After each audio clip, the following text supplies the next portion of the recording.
പ്രിയപ്പെട്ട കുട്ടികളെ, പുതിയൊരു സബ്ജക്റ്റുമായി നമ്മൾ വീണ്ടും കണ്ടുമുട്ടുകയാണ്. കഴിഞ്ഞ ക്ലാസ്സുകളിലൊക്കെ ഗ്രാമറിന്റെ അടിസ്ഥാന പാഠാവലി പറഞ്ഞതുപോലെ തന്നെ അതിന്റെ തുടർച്ചയെന്നോണം ഇന്ന് നമ്മൾ കഴിഞ്ഞ ക്ലാസ്സുകളിൽ നിർത്തിയതിന്റെ തുടർച്ചയായിട്ട് ഇന്ന് നമ്മൾ സംസാരിക്കുകയാണ്, ക്ലാസ് എടുക്കുകയാണ്.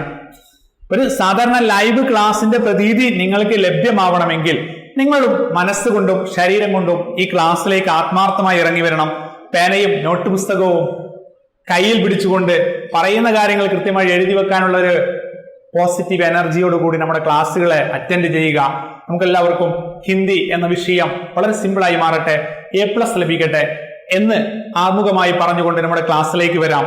ഇന്ന് നമ്മൾ ചർച്ച ചെയ്യുന്ന വിഷയം കഴിഞ്ഞ ക്ലാസ്സിൽ നിർത്തിയ നൗൺ എന്നുള്ളതിന്റെ തുടർച്ചയെന്നോണം നൗണിന് ശേഷം നമ്മൾ പഠിക്കേണ്ട പ്രോനൗൺ എന്ന വിഷയത്തെ കുറിച്ചാണ്. പ്രോനൗൺ എന്ന് പറഞ്ഞാല് നമുക്കറിയാം, പ്രോനൗൺ എന്ന് പറഞ്ഞാൽ സർവനാം എന്നാണ്. സർവനാം ക്യാ ഹെ? സർവനാം. സർവനാം എല്ലായിടത്തും ഉപയോഗിക്കുന്ന പദങ്ങൾ എന്നൊക്കെയാണ് അതിന്റെ അർത്ഥങ്ങൾ അല്ലെ. डॉक्टर APJ अब्दुल कलाम का जन्म तमिलनाडु के रामेश्वरम में हुआ था. उनका पिता जैनुल आबिदीन और माता के नाम Ashiyamma. Doctor APJ Abdul Kalam India കണ്ട മഹാനായ രാഷ്ട്രപതിയും സയന്റിസ്റ്റുമായ അദ്ദേഹത്തിന്റെ ജന്മം തമിഴ്നാട്ടിലെ രാമേശ്വരത്തായിരുന്നു. അദ്ദേഹത്തിന്റെ പിതാവിന്റെ പേര് സൈനുൽ ആബിദീൻ എന്നും അമ്മയുടെ പേര് ആഷിയമ്മ എന്നുമായിരുന്നു. ഞാനൊരു സ്റ്റോറി പറഞ്ഞതല്ല, വളരെ സിമ്പിൾ ആയിട്ട് എന്താണ് പ്രോനൗൺ എന്ന് മനസ്സിലാക്കി തരികയാണ്. ആദ്യം ഞാനൊരു പേരിനെ ഇങ്ങ് ഉപയോഗിച്ചു. എന്തായിരുന്നു ആ പേര്? Doctor APJ Abdul Kalam.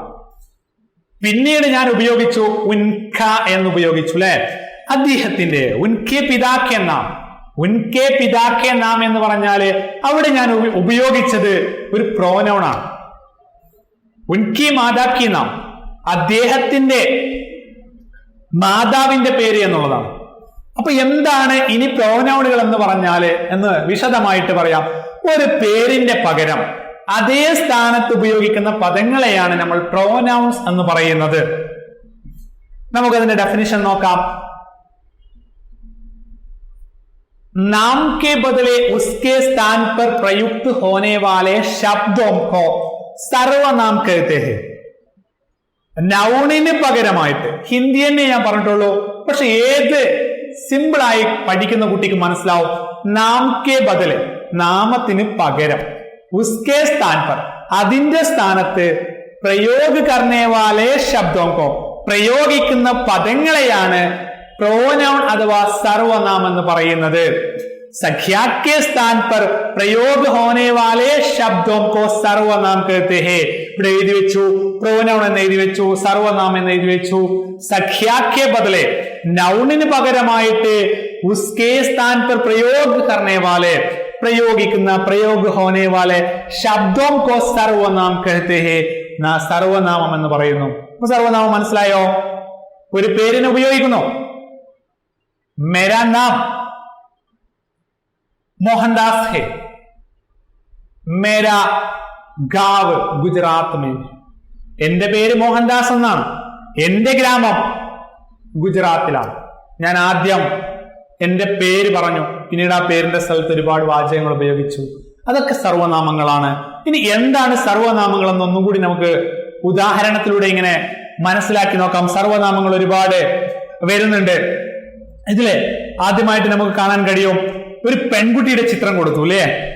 അതില് വഹ് എന്ന് കൊടുത്തിട്ട് വോ, അവൾ, അവളൊരു സർവനാമമാണ്. അവള് സീതയാവാം,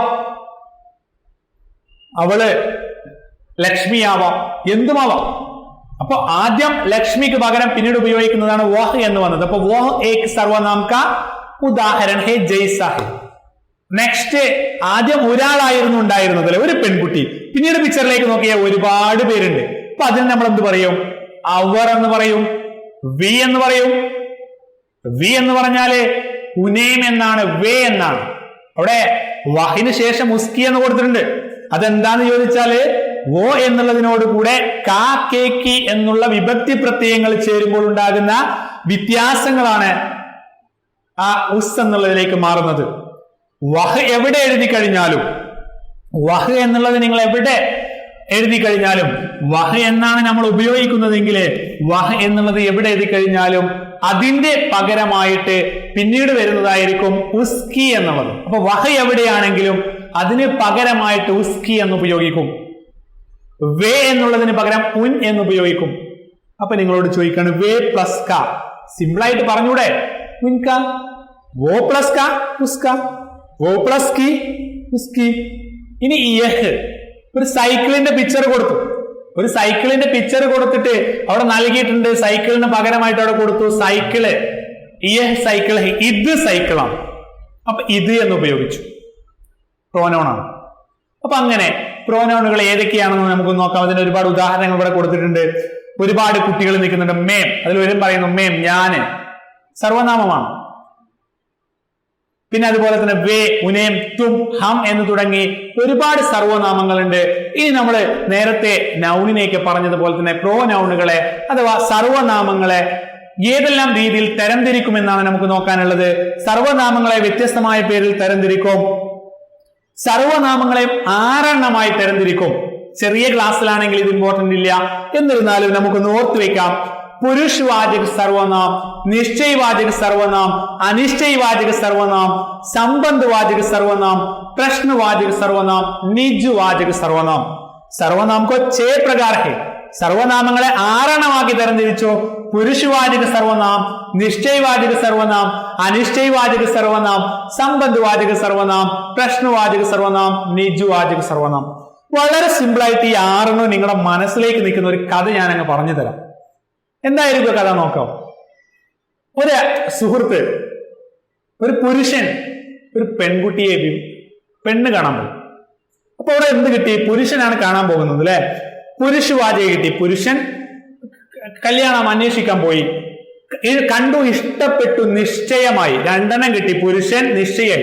പുരുഷവാചക കിട്ടി, നിശ്ചയവാചക കിട്ടി. അങ്ങനെ പിന്നെ കല്യാണത്തിന്റെ ഇടയിൽ ആരോ ഈ കല്യാണം മുടക്കാൻ വേണ്ടി ശ്രമിച്ചു. അങ്ങനെ കല്യാണം നടക്കുമോ ഇല്ലയോ എന്നുള്ള അനിശ്ചയമായി. അപ്പൊ എന്തായി? അനിശ്ചയവാചക സർവനാമം കിട്ടി. എല്ലാ പ്രതിസന്ധിയെയും എല്ലാ പ്രതികൂല അവസ്ഥയും തരണം ചെയ്തുകൊണ്ട് അവിടെ സംബന്ധം ഉണ്ടായി. സംബന്ധം എന്ന് പറഞ്ഞാൽ വിവാഹം എന്നാണ്. അപ്പൊ സംബന്ധവാചക. പുരുഷവാചക നിശ്ചയം നടന്നു, നിശ്ചയവാചക അങ്ങോട്ടോ ഇങ്ങോട്ടോ എന്നുള്ള അനിശ്ചയമായി. പിന്നീട് സംബന്ധവാചകായി. പിന്നീട് കല്യാണം കഴിഞ്ഞ സ്വാഭാവികമാണ് കുടുംബകലഹം തുടങ്ങും, പ്രശ്നമാവാൻ തുടങ്ങും അല്ലെ. പ്രശ്നവാചക സർവനാം. അത് മനസ്സിലാക്കാൻ വേണ്ടി പറഞ്ഞ പ്രശ്നം എന്ന് പറഞ്ഞാൽ ഹിന്ദിയില് പ്രോബ്ലംസ് എന്നല്ല, പ്രശ്നം എന്ന് പറഞ്ഞാൽ ക്വസ്റ്റ്യൻ എന്നാണ്. പ്രശ്നവാചക സർവനാമ്. അങ്ങനെ അവൾ അവളുടെ വീട്ടിലേക്ക് പോയി. അങ്ങോട്ടോ ഇങ്ങോട്ടോ നിജമില്ലാത്ത അവസ്ഥ, അതിനെയാണ് നിജവാചക സർവനാമ്.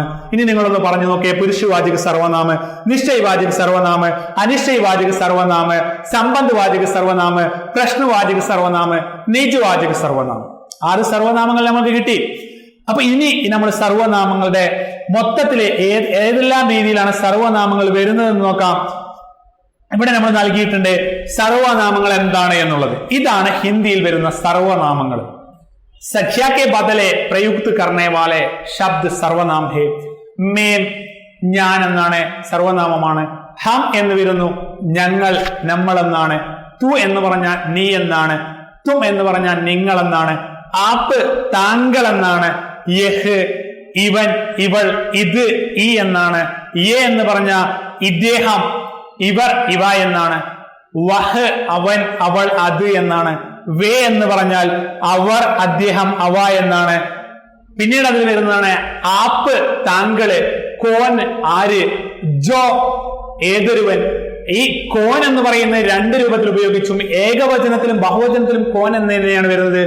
ജോ എന്നുള്ളതും ഏകവചനത്തിലും ബഹുവചനത്തിലും അത് തന്നെയാണ് വരുന്നത്. അപ്പോ ഇത്രയും സർവനാമങ്ങളുടെ രൂപങ്ങളാണ് നമ്മൾ ഇന്ന് ചർച്ച ചെയ്തത്. നന്നായിട്ട് നോട്ട് പുസ്തകത്തിൽ എഴുതിയിട്ട് പ്രാക്ടീസ് ചെയ്യുക. വീണ്ടും വീണ്ടും ഈ ക്ലാസ്സുകൾ ശ്രദ്ധിക്കുക. ഇത്രയൊക്കെ പറഞ്ഞത് നൗണിനെ കുറിച്ച്, പ്രോനൗണിനെ കുറിച്ചാണ്, സർവനാമങ്ങളെ കുറിച്ചാണ്. ഈ സർവനാമങ്ങൾ എന്താണെന്നുള്ളത് നിങ്ങൾക്ക് മനസ്സിലായിട്ടുണ്ടാകുമെന്ന് വിചാരിക്കുന്നു. തൊട്ടടുത്തൊരു വീഡിയോയിലൂടെ നമുക്ക് കൂടുതൽ ലാംഗ്വേജിന്റെ, ഹിന്ദി ഭാഷയുടെ ഗ്രാമറിലേക്ക് കടന്നു ചെല്ലുന്ന രീതിയിൽ വീണ്ടും നമുക്ക് കണ്ടുമുട്ടാം. എല്ലാവർക്കും നല്ല ഒരു ദിവസം നേരുന്നു. വീണ്ടും കണ്ടുമുട്ടും വരെ എല്ലാവർക്കും ശുഭദിനം.